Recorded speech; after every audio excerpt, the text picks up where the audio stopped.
All right, Shalom, Shalom, Israel. This is Brother Azariah from WFI, Jersey, Philly, coming back with another video, giving all honor and glory to the Most High Yahweh, which the world calls God, and Yahweh Shai, which the world calls Jesus Christ. Shalom, Shalom. Lord willing, you brothers and sisters, you waxing mightier and mighty in your faith, and Lord willing, you waxing mightier in your wisdom, knowledge, and understanding that you've been acquiring in these last days. So with that being said, this is another WFI Amber Alert. All right, we coming back with more news. All right, Lord willing, as I said in the last WFI Amber Alert, all right, we're looking to keep you updated on the things that are happening now and the things that are to come in these last days. So as you can see by the title of the video, it says, what if Earth lost power for 7 days? That's actually going to happen. And it's actually going to happen for 7 days, meaning a spiritual 7 days, because we know 7 is a number of completion. So there's going to be a blackout of all wisdom and knowledge for 7 days, for a perfect amount of days. All right. So I'm going to show you this video. We're going to watch the video. All right. We're going to grab some precepts. All right. So let's start this thing off.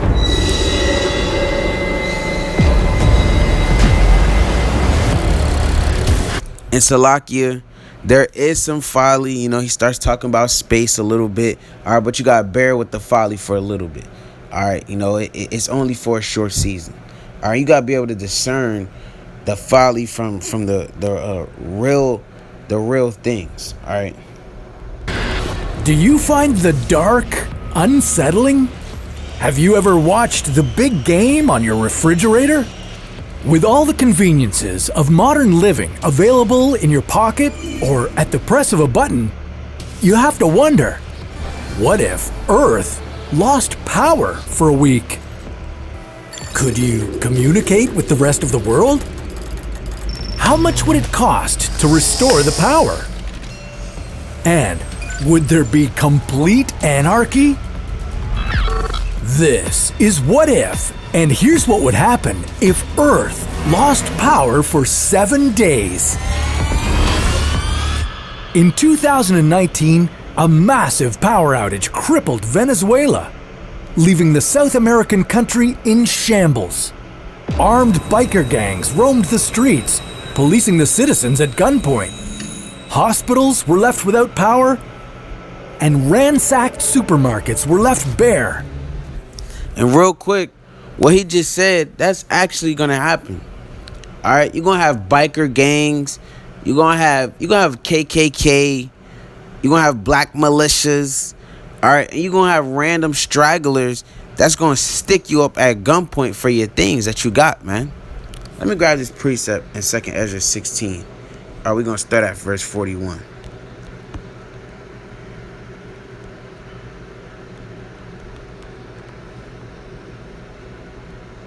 All right, so this is the book of 2nd Ezra 16. I'm going to start at verse 41. All right, and it reads, it says, he that selleth, let him be as he that fleeth away, and he that buyeth as one that will lose. He that occupieth merchandise as he that hath no profit by it, and he that buildeth as he that shall not dwell therein. It's going to explain why. It says, he that soweth as if he should not reap. So also he that planted the vineyard as he that shall not gather the grapes. They that marry as they that shall get no children, and they that marry not as the widowers. And therefore they that labor in vain. For strangers shall reap their fruits, and spoil their goods, and overthrow their houses, and take their children captives. For in captivity and famine shall they get children. It says, and they that occupy their merchandise with robbery, the more they deck their cities, their houses, their possessions, and their own persons, the more will I be angry with them for their sins, saith the Lord. All right. So you're going to have people stick you up for your stuff. Now, they might stick you up at the comfort of your home. You may have thought, well, I got a job where I make $36,000 a year. I make $100,000 a year. Can't nobody come to my house and make rules here. All right, that's what a lot of Jake parents tell their children. I pay the bills. I do this and that. I feed you. I keep the lights on. Hey, my rules go.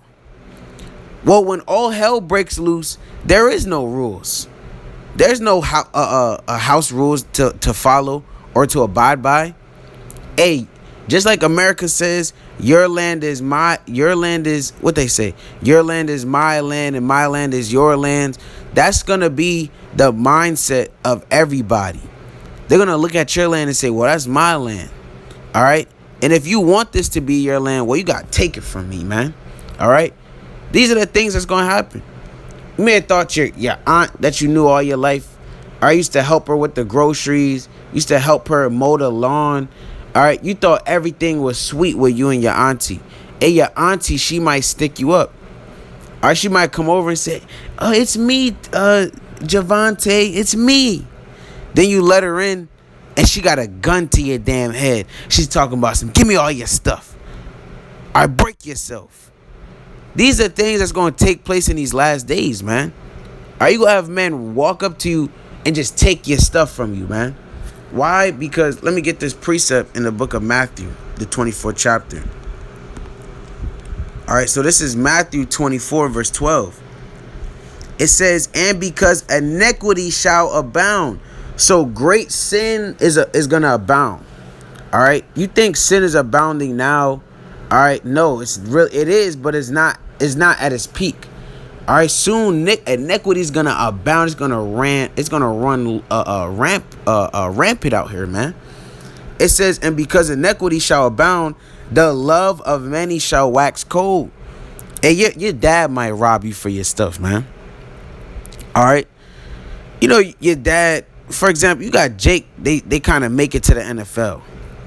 They make it to the NFL or the NBA, and they talking about I don't care about my dad. He ain't do nothing for me my whole life. All right. Remember, you famous, brother. All he got to do is Google where you live at. You can kind of Google somebody's house. If I go on Google right now, I can see what LeBron James' house look like. All right. Hey, your father, he may know where you live at. And all hell's breaking loose. And you're the perfect person to rob from. You got food in your house. Or you got anything he could possibly use or that has any use. And he going to come to your house. And he's not going to say, oh, I'm your dad. I just want to live with you. No, he's going to take your things from you, man, if he gets the ability to.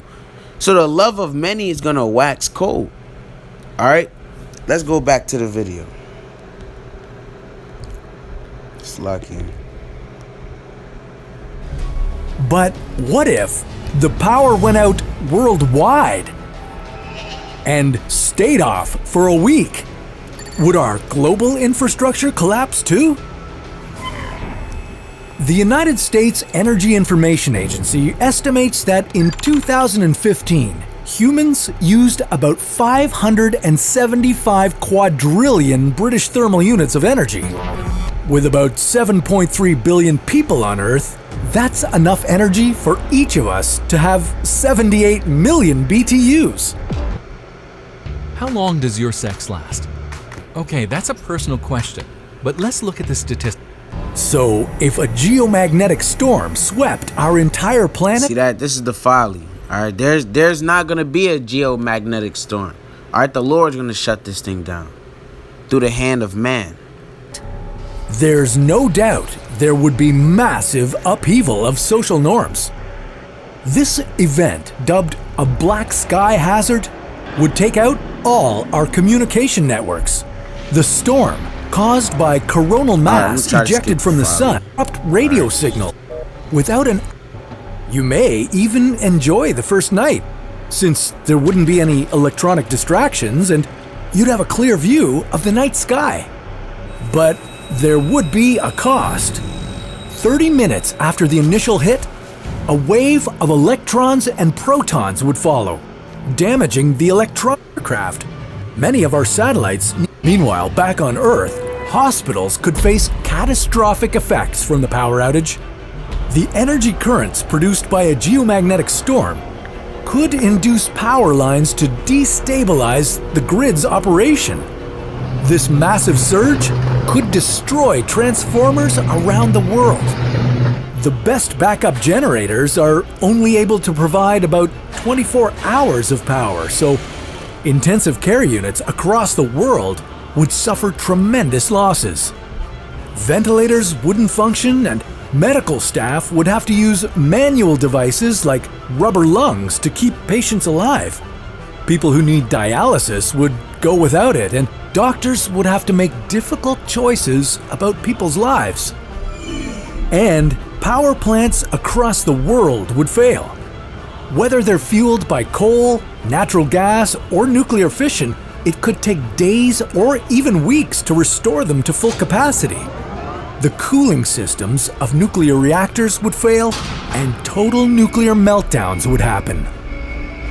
It could take weeks to restore Europe's massive interconnected power grid, which supplies energy to over 24 countries. And he's giving you a little bit of hope.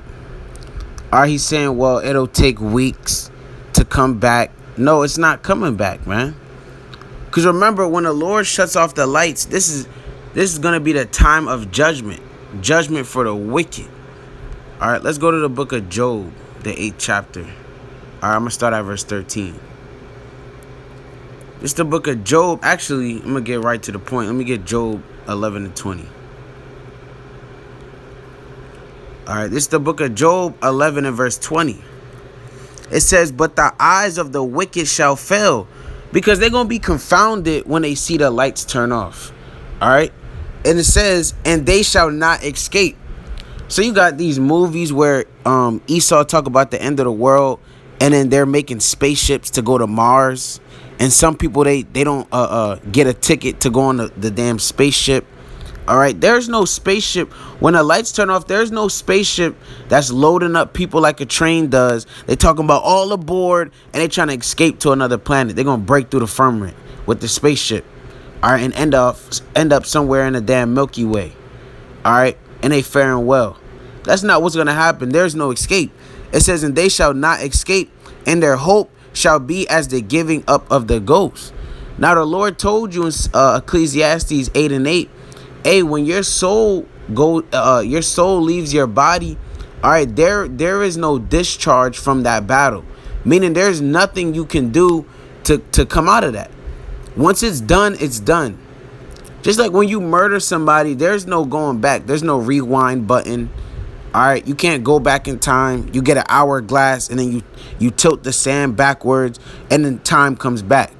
All right, that's a wrap. So when the lights do go out, it's over. There's no, it'll take weeks to come back. All right, you got to deal with no food and no water for a week. That's it. No, it's gonna, like I said earlier in the beginning of the video, it's gonna stay off for 7 days. All right, a perfect amount of time. All right, let's go back to that. And 400 million customers. And none of this includes the cost in dollars. Assuming that we'd still be using money once the power comes back. When 2 million customers in California lost power for 2 days, the U.S. Department of Energy estimated it cost the economy around $2.5 billion. According to the U.S. Department of Energy, 33% of American businesses could lose $20,000 to $500,000. With the banks shut down, you wouldn't be able to access the cash in your accounts. Let's hope you kept a little savings in your piggy bank. But the stores have limited stocks of items, and without cash registers and payment systems, things could get ugly fast. The masses could grow restless and take these essential items by force if it means keeping their families alive. See that, Slakia? And as I said, you're going to have people going up into your house and taking things, and people are going to pillage these different stores you see. I believe that's 2 Ezra 6 and 27. All right. Haven't used that precept in a long time. All right, used to be a precept I brought out all the time. Salakia, madness. All right, this second Ezra 6, and I believe it's verse 27 or 26. That's not what I want. Bear with me while I try to find this precept.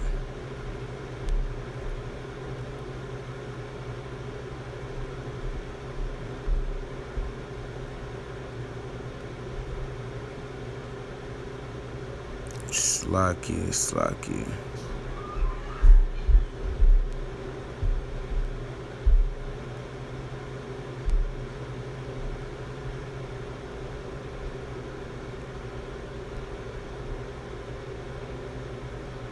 Bear with me.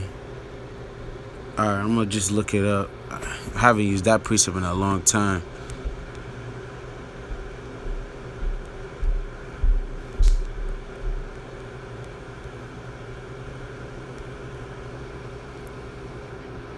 Okay, it was 6 and 22. So this is the book of 2nd Ezra 6 and verse 22. It says, and suddenly shall the sown places appear unsown. The sown places are the stores. They got a lot of goods. When you go to the stores, they got a lot of gum. All right, on the shelves they have a lot of gum. Then in the back they got even more gum. All right. Likewise with the poultry, all right, the beef. All right, anything, canned noodles, ramen noodles. All right, they have a large stock of these certain items. Those are the sown places. Where the Lord said, suddenly, at the blink of an eye, are you going to have these places become unsown? Because you're going to have people ravishing these places. They're going to run up in them places and they say, well, I need a Minute Maid juice. They're not going to go up to the cash register with the Minute Maid. All right? They're going to walk out the store. And if you got something they need, and it's the last thing, and you best believe it's going to be like Black Friday. I'm sure you all seen Black Friday videos.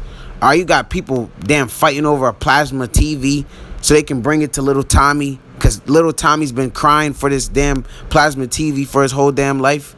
All right, well, these people are going to be fighting for their lives, for their survival. It's going to be this survival of the fittest. So if you got something they need, they're going to take it from you. See, the sown places are going to be unsown. All right. It says the full storehouses shall suddenly be found empty. All right. So as you've seen, I believe he already showed it. Are you going to have empty shelves out there, man, when these blackouts take place? Are we going to watch a little bit more of the video? So, with chaos reigning in the streets, could you drive away to the woods? Well, unless your car has a full tank, you won't be getting far. Gas pumps wouldn't be functioning. Traffic lights wouldn't work, and the roads could turn into a demolition derby. But it's not just your car. Backup generators quit. The world's transportation industry would be crippled and unable to deliver needed supplies. And depending on where you live, there's more than a lack of supplies that should worry you. See that? So you get the point. You get the point. There's gonna be no hope. All right, pretty much. All right, when these blackouts happen, there's no hope, man. All right, the wisdom of this world is gonna be confounded. Let me grab that in Isaiah 13 and 10. So this is the book of Isaiah 13 and verse 10. It says, for the stars of heaven and the constellations thereof shall not give their light. The sun shall be darkened in his going forth, and the moon shall not cause her light to shine. So what is that talking about? The sun, the moon, the stars, that's symbolic for the wisdom of the world. All right. That's not actually talking about the actual stars, the moon, and the sun. Because how do we know that? Because in Jeremiah, the 31st chapter, in verse 35 to 36, he told you if the sun and the moon were to stop giving their light, then the children of Israel will no longer live on the earth. The Lord told you in Sirach 37 and 25, hey, you can number man's days, but the days of Israel are innumerable, meaning they're going to be here forever. So that's how we know that's not talking about the actual sun, stars, and the moon. This is talking about the wisdom, because these are greater lights that give light unto the world. All right, when these lights are up there in the firmament, the whole world is able to see them. Just like the lights and the different like I said, the lights, the technology. All right, these things are set up in this world, and everybody uses them. Just like everyone uses the stars, the sun, and the moon for their lights. Everyone is using a fan, for example. Everyone is using a TV, a cell phone. Are we using cell phones to do these videos? All right. So the sun, moon, and the stars, they're going to stop giving their light. They're no longer going to shine. And the world is going to be confounded. Now, if technology is to go out, which it will, what does that mean? Now, you're not going to get breakdowns anymore. All right. You're not going to see, brothers is not going to be on the highways and hedges, because the famine of the word is going to be taking place at that time. Let me get this in 2nd Ezra 5 and 9.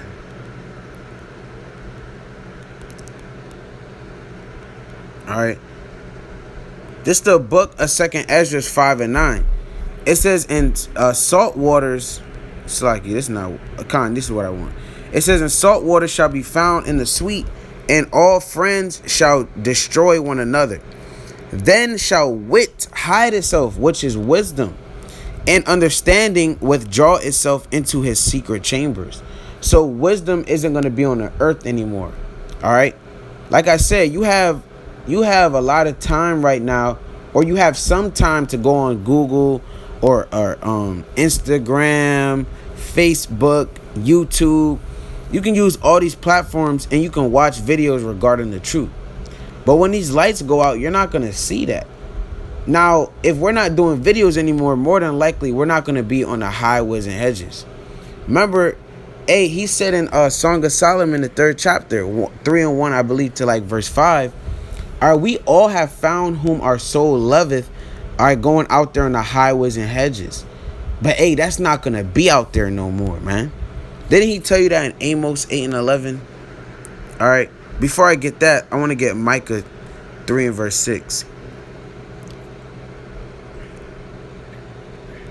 Just like you. This is the book of Micah 3 and verse 6. It says, therefore, night shall be unto you, and the nighttime is dark. All right. It says, therefore, night shall be unto you, that ye shall not have a vision. And it shall be dark unto you, that ye shall not divine, meaning prophesy. And the sun shall go down over the prophets, and the day shall be dark over them. So you're going to have nothing but darkness, man. All right, you're not going to have brothers out there prophesying, all right, divining. All right, brothers not going to be out there divining and prophesying. Brothers is going to be trying to endure in these last days. Brothers is going to be calling and praying on the name of the Lord, man. All right. And trying to make sure we make it out of this thing. That's what's going to happen. All right. This word is not going to really be being put. It's not going to be it's not going to be pushed out there. Salakia. All right. This is the book of John 9 and verse 4. All right. This is what the Lord said. It says, I must work the works of him that sent me while it is day. Right now it's the daytime. All right. You're able to acquire wisdom. You're able to go out there and get a job, work your 9 to 5. All right, live your life. You can go to Six Flags if you want. Chuck E. Cheese. You want to take your son to Chuck E. Cheese? Go ahead. All right. Like I said, you want to go to Great Adventure. You want to head up the football field with your friends. All right, Jake, you want to smoke weed. Jake want to Netflix and chill. Right now, it's the daytime. You can do whatever the hell you want as of right now. All right. But it says the night cometh when no man can work. All right. You're not going to have nobody doing construction.